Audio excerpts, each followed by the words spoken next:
आज मी तुमच्यासोबत एक रिअल कस्टमर एक्सपिरियन्स शेअर करणार आहे। हा जो केक तुम्ही बघताय हा एक कस्टमाइज चीज केक होता। कस्टमरने मला रेफरन्स फोटो पाठवला होता आणि त्यांना एक्झॅक्टली तसाच केक बनवायचा होता, तसं त्यांनी मला सांगितलेलंही होतं। पण कधी-कधी काय होतं ना, कस्टमर जे केक पाठवतात ते 1 किलोचे 1.5 किलोचे असतात आणि त्यांना तो केक अर्धा किलोमध्ये बनवून हवा असतो।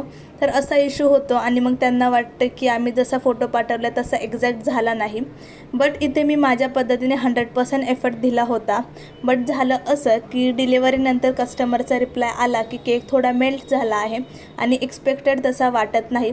तर त्यांना मी सांगितलं, हा केक मला कामोठेमधून बेलापूरला न्यायचा होता आणि थोडा गरमीमुळे ती क्रीम थोडी मेल्ट होऊ शकते, बिकॉज हा केक पूर्ण क्रीम आणि चीजचा बनलेला असतो।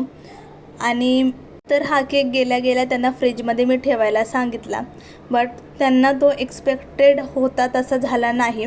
मला पण थोडं वाईट वाटलं, पण त्याच्यानंतर त्यांचा पुन्हा मेसेज आला की त्यांना हा केक खूपच आवडला। त्यांनी हा केक फ्रीजमध्ये ठेवला, त्याच्यानंतर त्यांनी टेस्ट केला। ते बोले खरंच मी माझे शब्द मागे घेतो, खरंच खूप छान केक झाला आहे, थँक्यू, असा त्यांचा फीडबॅक मला होता। आणि खरं सांगायचं तर मला एवढ्या केकच्या ऑर्डर्स येतात असा रिप्लाय मला कोणाकडूनही आला नाही, तो थोडं मला वाईट वाटलं। बट कस्टमरचा यावर हा फीडबॅक होता, ते मी तुम्हाला लास्टला ॲड केला आहे, तिथे तुम्ही बघू शकता।